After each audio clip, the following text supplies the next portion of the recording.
Hello बच्चों, कैसे हैं आप। मैं फिर से आपके लिए वीडियो लेकर आई हूँ और कक्षा 10वीं का कल हमने अर्थशास्त्र वाली बुक से पहला अध्याय प्रारंभ किया है। हम उसी को आगे बढ़ाते हुए कल हमने ये जाना कि कैसे व्यक्ति जो है सभी की आवश्यकताएं अलग अलग होती हैं, उनके लक्ष्य अलग अलग होते हैं, तो उनके विकास के पैमाने भी अलग होते हैं, है ना। ये हमने व्यक्ति के बारे में जाना। अभी हम इस पर चर्चा करेंगे कि भाई जैसे व्यक्ति भिन्न भिन्न होते हैं, उनके लक्ष्य भिन्न भिन्न होते हैं, तो फिर जब राष्ट्रीय विकास की बात होती है, जैसे कि आप देखो कभी किसी गली मोहल्ले में कोई नेताजी आए और वो कहें कि भाई आपको आपके कॉलोनी में क्या क्या डेवलपमेंट चाहिए, क्या क्या विकास चाहिए, तो सभी व्यक्ति अपनी अपनी राय देंगे। जैसे कोई कहेगा कि यहाँ सीवर लाइन का काम करवा दो, कोई कहता है बिजली बहुत जाती है, हमारी अलग डीपी रखवा दो, कोई कहेगा पार्क डेवलप करवा दीजिए, है ना। सभी का अपना अपना, कोई कहता है सीसी रोड बनवा दो, तो और अगर सीसी रोड बनी हुई है तो और इसी प्रकार से हर व्यक्ति की अलग अलग डिमांड होगी, अलग अलग। तो क्या वो सभी डिमांड मान ली जाती हैं? क्योंकि जो टारगेट होता है, जैसे सपोज दैट आपके पार्षद के पास कुछ राशि आई है, 1 करोड़ का काम होना है आपके वार्ड में, अब उसमें वही डिसाइड कर लो क्या करवाना है ना, क्या महत्वपूर्ण। तो फिर सभी की राय ली जाती है और फिर जो सबसे ज्यादा मोस्ट पॉपुलर, अधिक लोगों की जो राय होती है, जो बहुत नीड है, जिसकी वाकई में एक्चुअल जरूरत है, जैसे पार्क बाद में, पहले सीवर लाइन, अगर सड़कों पे पानी फैला होगा और गंदगी मची होगी तो वो सबसे पहले मोस्ट इम्पोर्टेंट है ना। तो ऐसे ही तय किए जाते हैं। अब जब बात आती है राष्ट्रीय विकास की, तो कैसे पैमाने तय करेंगे कि राष्ट्रीय विकास के लिए क्या क्या होना चाहिए, क्योंकि सभी की राय भिन्न है, तो उसमें अलग अलग बातें आएंगी। जैसे कि आपके स्कूल की बात करते हैं, आपके विद्यालय में या कक्षा में अलग अलग व्यक्ति होते हैं, है ना। जब टीम बनती है, स्पोर्ट्स की टीम होगी तो उसके अलग पैमाने होंगे, वो चाहते हैं अच्छे स्वस्थ हट्टे कट्टे बच्चे हों, है ना। और जो पिकनिक टीम जाएगी वो अलग डिसाइड करेंगे कैसे मैनेजिंग स्किल होना चाहिए बच्चों में, जो वहां सबको मैनेज करे। अलग अलग डिमांड होती है सभी की, अलग अलग। तो ऐसे ही कैसे पैमाने तय किए जाए, तो कुछ बेसिक चीजें ली जाती है, जैसे कि वो बच्चा जो है वो रेगुलर स्कूल आता हो, है ना, खुद डिसिप्लिन होगा, तभी तो सबको बाकी चीजें मॉनिटर करेगा, स्वस्थ हो और उनके अंकों के आधार पर उनका व्यवहार कैसा है। बहुत से बच्चे ऐसे होते हैं जो स्वस्थ भी हैं, पढ़ाकू नहीं है, लेकिन अच्छे अंक ला लेते हैं, लेकिन उनका व्यवहार दूसरों के साथ खराब है। तो ऐसे बच्चों को कभी भी बहुत सारी चीज, ऐसे काम नहीं दिए जाते हैं कि जो बाकी सबको नहीं, तो बाकी सबको परेशान करके रख देंगे, है ना। तो बच्चे का व्यवहार देखा जाता है, फिर उसके अंक देख लिए जाते हैं। अगर 2 बच्चों में टाई हो, दोनों का व्यवहार बहुत अच्छा, बहुत पॉपुलर, तो फिर कैसे डिसाइड करेंगे? तो फिर चलो भाई तुम्हारे नंबर देख लेते हैं, पिछली कक्षा में कितने आए थे और तुम्हें उत्तरदायित्व देते हैं। तो ऐसे ही अलग अलग तरीके से डिसाइड किया जाता है किसी आपके विद्यालय के लिए, उसके लिए फिर सबकी चर्चा होती है। तो जस्ट ऐसे ही राष्ट्रीय विकास के लिए जब बात आएगी, तो हमने कहा कि लोग भिन्न हैं, विभिन्न लोग हैं, विभिन्न विचारधारा, विभिन्न सोच है। किसी के लिए कुछ आवश्यक महत्वपूर्ण है, किसी के लिए कुछ ज्यादा महत्वपूर्ण आवश्यक है। तो क्या सभी की बात मान ली जाएगी? सभी को कैसे करेंगे विकसित? तो जैसा कि मैंने कहा कि कुछ का फिर सब निकालते हैं निचोड़ के, भाई क्या बहुत ज्यादा आवश्यक है। एक तो होते हैं विकसित राष्ट्र, विकासशील राष्ट्र और अविकसित राष्ट्र, 3 कैटेगरी बनाई है विश्व बैंक ने।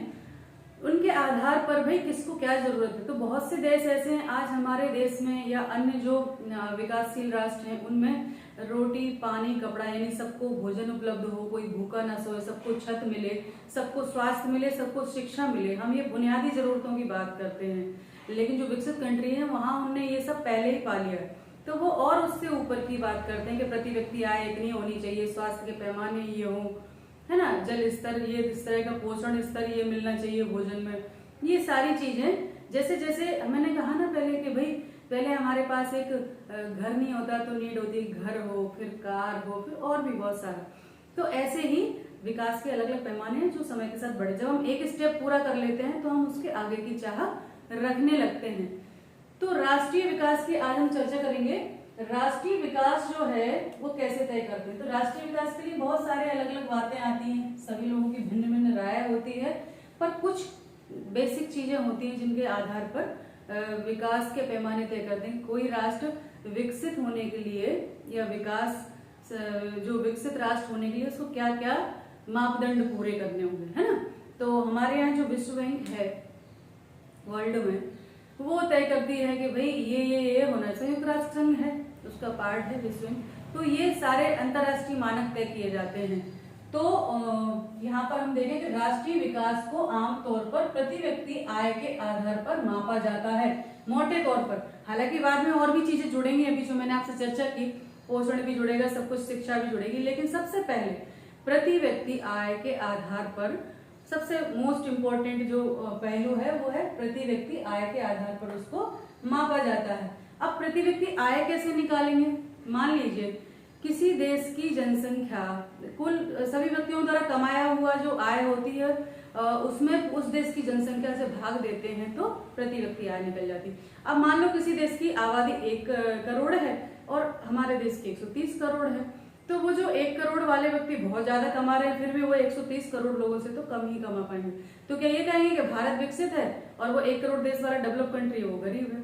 नहीं, उसमें भी फिर जनसंख्या के आधार पर पैमाने तय किए जाते हैं। तो राष्ट्रीय आय कैसे निकाली जाती है? देश की कुल जनसंख्या में कुल राष्ट्रीय आय का भाग देने पर प्रति व्यक्ति औसत आय प्राप्त की जाती है। एवरेज इनकम जो है वो तय की जाती है कि भाई ये है ना। तो अभी एक मानक देखें कि 2016 में विश्व बैंक ने अपना एक पैमाना, एक मापदंड जारी किया था, और वो ये था कि 2016 में विश्व बैंक ने एक मानक तैयार किया कि जिन देशों की प्रति व्यक्ति वार्षिक आय $12,236 है ना, $12,236 या उससे अधिक है तो वह समृद्ध देश कहलाएंगे। यानी जिनकी जो आय है वो $12,236 है या उससे अधिक है तो वो समृद्ध देश कहलाएंगे। दूसरी तरफ यहाँ 1,005 से कम है किसी देश की आय, यदि 1,005 से कम है तो वो गरीब देश कहलाएंगे, तो वो पुअर कंट्री कहलाएंगे, है ना। तो ये पैमाना 2016 में तय किया गया था। तो हमारे भारत की स्थिति देखते हैं कि हमारे भारत की स्थिति क्या थी। तो हमारे भारत जो है अभी भी समृद्ध देशों में नहीं आता है, क्योंकि इसकी प्रति व्यक्ति आय $1,840 थी, है ना, $1,840। यानी हम 1,005 से थोड़ा सा ही ऊपर है, $12,236 और कहाँ $1,840। तो कितना पीछे है अभी। तो इसीलिए भारत अभी विकसित कंट्री में नहीं है, हम लोग विकासशील राष्ट्र में गिने जाते हैं, और भी आगे पैमाने हैं जिनको हम तय करेंगे। तो ये तो हमने कहा कि राष्ट्रीय आय जब देखते हैं, राष्ट्रीय विकास की जब हम बात करते हैं तो जो मापदंड है सबसे पहले उसमें राष्ट्रीय आय देखते हैं। ये तो हमने 2 देशों की तुलना की थी अभी कि भाई एक कंट्री जो है विकसित कंट्री है उसकी आय कितनी है, ये सब चीजें हमने कंट्री के आधार पर। अब हम अपने जरा देश में देख लें। हमारे देश में 9th में आपने पढ़ा होगा कि कुछ राज्य जो हैं वो विकसित राज्य कहलाते हैं और कुछ जो है बीमारू राज्य कहलाते हैं। बीमारू राज्य में पहले जो था, बीमारू शब्द बना था बिहार, मध्य प्रदेश, राजस्थान, है ना। तो ये कुछ राष्ट्र ऐसे दिए थे, उड़ीसा भी था, तो बीमारू बना था। यानी बीमारू यानी उनकी प्रति व्यक्ति आय भी कम है, स्वास्थ्य के क्षेत्र में भी वो कम है, सब कुछ उनका कम है ना। तो इसलिए धीरे धीरे उनको टारगेट रखा गया था कि भाई ये, जैसे कि कंट्री के लिए मानक तैयार किए जाते हैं कि इतनी आय होना चाहिए, ये शिक्षा का ये होना चाहिए तो आप विकसित राष्ट्र कहलाओगे, ऐसे ही राज्यों का भी होता है ना। तो ये तो हमने राज्यों की तुलना की, कंट्री की, देशों की तुलना की बात की थी। अब हम देखते हैं राज्यों की स्थिति। राज्यों की स्थिति तो यहाँ पर हम देखें, एक तालिका दी है आपके, उसमें एक तालिका में दिया है राज्य। पहले में राज्य लिखे हैं, ठीक है। कौन कौन से राज्य हैं? हरियाणा है, और दूसरे नंबर पर केरल है, और सबसे आखिरी में फिर यहाँ बिहार दिया हुआ है, ठीक है। इसके आगे उनकी प्रति व्यक्ति आय लिखी हुई है, प्रति व्यक्ति आय, ठीक है, ये है। तो हरियाणा की कितनी है? हरियाणा की प्रति व्यक्ति आय कितनी है? दी है 1,62,034, 62 है ना, 1034, ठीक है। 1,62,034 ये आय दी है। उसी तरह केरल की दी है 1,55,516, 55,516। वही बिहार की जो दी है वो दी है 34,168, यानी वो यहाँ तो है ही नहीं लाखों में, 34,000 है ना, 168, 168, 34,168। अब हम इनको कंपेयर करेंगे कि यदि प्रति व्यक्ति आय की बात करते हैं, अब इनकी कैसे तय की गई होगी प्रति व्यक्ति आय, इनकी कुल राज्य की जनसंख्या में कुल आय का, कुल राज्य की कुल आय प्लस कुल जनसंख्या बटे कुल जनसंख्या, उसमें भाग देने से इनके राज्य की प्रति व्यक्ति औसत आय निकल के सामने आ गई होगी, है ना। तो देखो यहाँ पर कितनी है, हरियाणा की कितनी है 1,62,034, केरल की कितनी है 1,55,516 और बिहार की है 34,168, यानी लाख तक तो ये पहुंचे ही नहीं, 50,000 भी नहीं है बिहार की।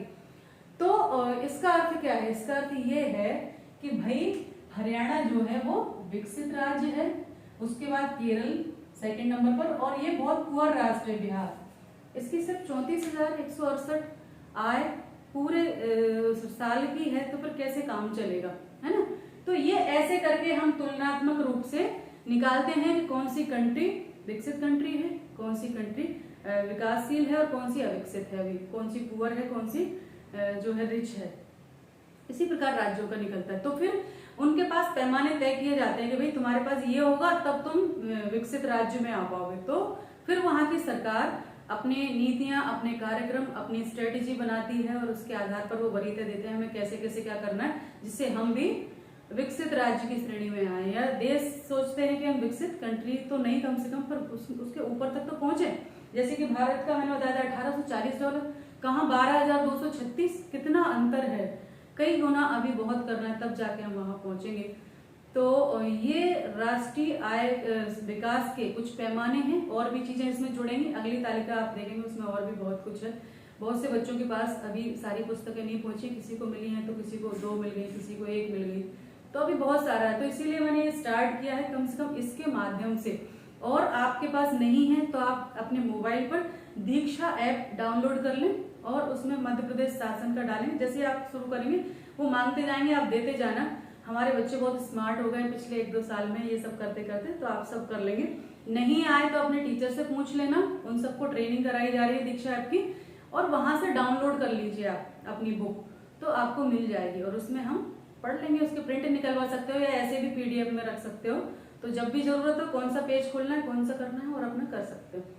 तो आज के लिए इतना ही, नेक्स्ट वीडियो में हम और आगे बढ़ेंगे इसके। तो ध्यान रखें, पढ़ाई करते रहें। नमस्ते सभी को, धन्यवाद।